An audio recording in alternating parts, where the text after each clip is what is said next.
Rome Unit, Section 4. Okay, what do you need to know in this section? Okay, just a few things. How did the Romans acquire and use slaves in their society? What was the value of a slave? What rules applied for slavery?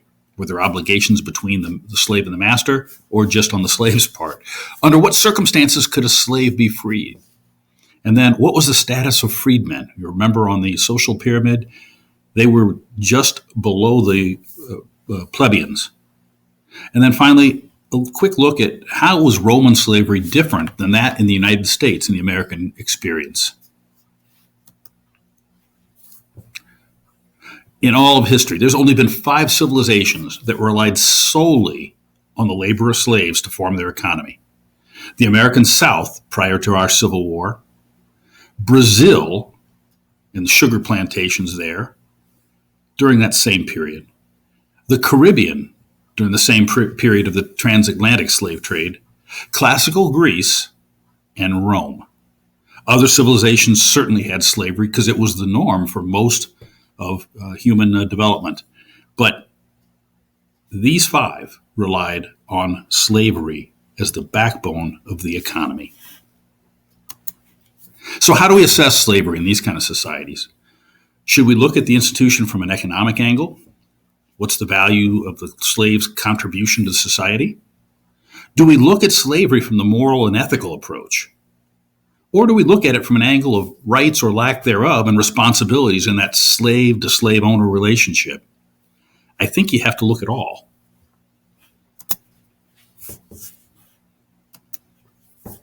How did the Romans acquire and use slaves in their society? Well, in Rome, slaves did a wide variety of work within the Republic and later during the Empire. They could be pressed into service several ways. As spoils of war, men, women, and children captured by the Roman army and were sold to provide income for the Roman patricians. This was how generals would make their money, and they would also pay bonuses to their soldiers as part of the loot that was taken in a victorious military campaign. Anywhere from 55,000 slaves in Gaul, or 250,000 were taken at one time. Roman generals would make big money and they would incur some debts. So this was a way for them to go ahead and stay wealthy.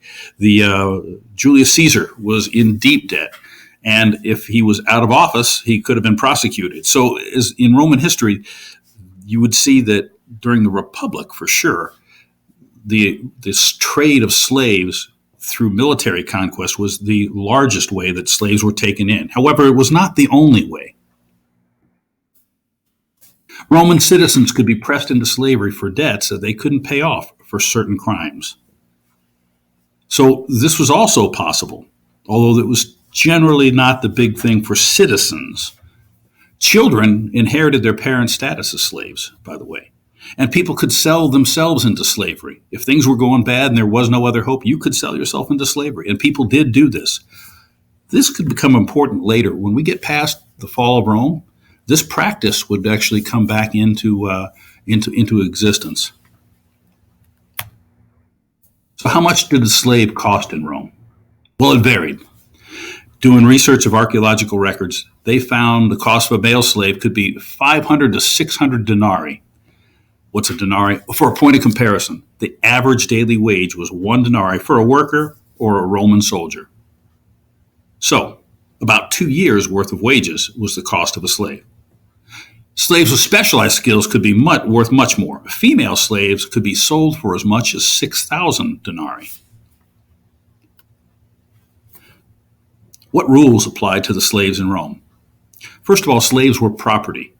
They had no rights under Roman law. In fact, when a slave ran away, the crime was theft of themselves as from property of their owner. But the Romans had a strange custom.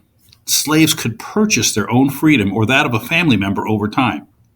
They believed that would be an incentive to work harder. This was typically done for the urban slaves, not the ones that were in agriculture or working in mines. They really had no hope. The quality of life would depend very much on what your job was going to be. Very different from urban to rural. Rural, much more brutal. Again, if a slave escapes, his property is theft. His crime was theft. Okay. Slaves were branded with an iron on the face or forehead when they were recaptured. The letters FUR, which means thief. That way they couldn't be covered up, and you couldn't hide the fact that you were badly behaving slaves. They would also be outfitted with a collar, much like a modern dog collar. If found, this is the property of the owner, returned to the owner, and it would tell who that was. Rural slaves, most of them worked, as you would expect, on plantations, doing the manual farming. Frequently, they were chained together and worked long hours. At night, they'd be housed together in a barracks and chained together. For these slaves, there was no future or hope. If a slave killed a master, every slave in that household was killed. Why? Well, think about it. Just like in the American South, slaveholders were constantly in fear of slave uprisings, and they had some slave uprisings. Spartacus was one that you may have seen a movie about it, was a slave uprising. But this was how they kept discipline, and most of the slaves didn't attempt to do something like that because the punishment would be so great, not just for them, but for others. How could a slave be free? Well, owners could free slaves in what was called manumission. And there was different levels of manumission. You could go through a formal process in a court, or a praetor, which is a judge, would come by, and he had a rod, and he would tap the slave, and they would give him his freedom. But once freed, the slave was not totally cut away from his former owner. He would become one of the clients. If you remember, we talked about the social system and the patronage system. He was bound to be a client for his former master. In addition, he would also owe a number of days of service for free for his former master, sometimes a few days, up to a couple weeks.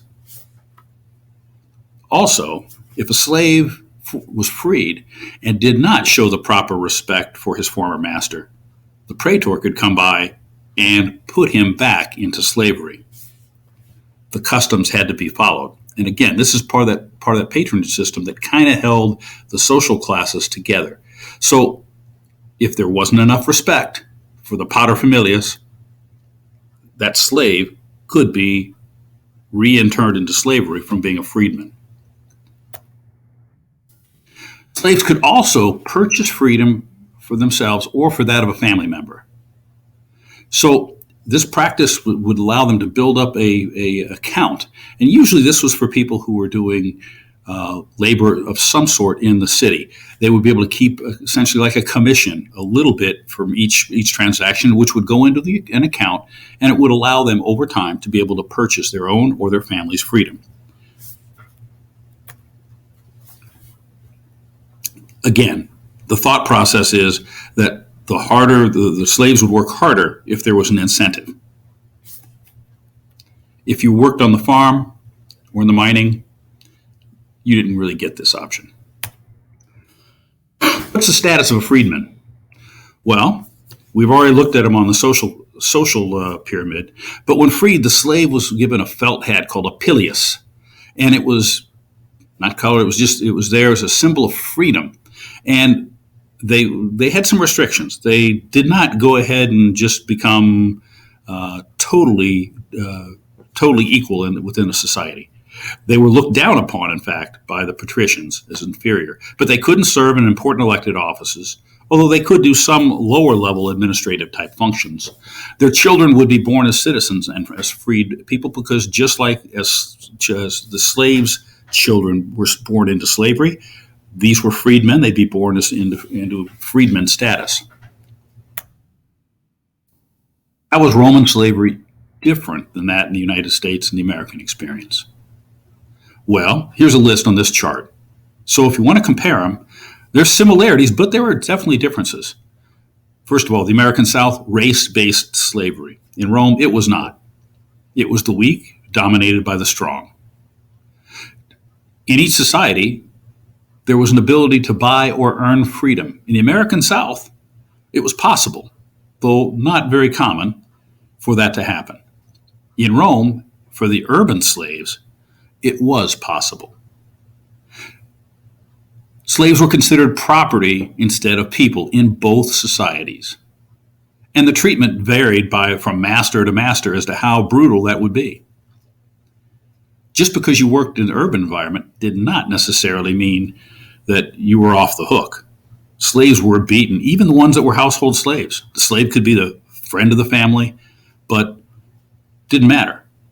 If there was discipline, the masters could very easily beat them, and killing a slave was not a crime. Killing someone else's slave was, again, its property.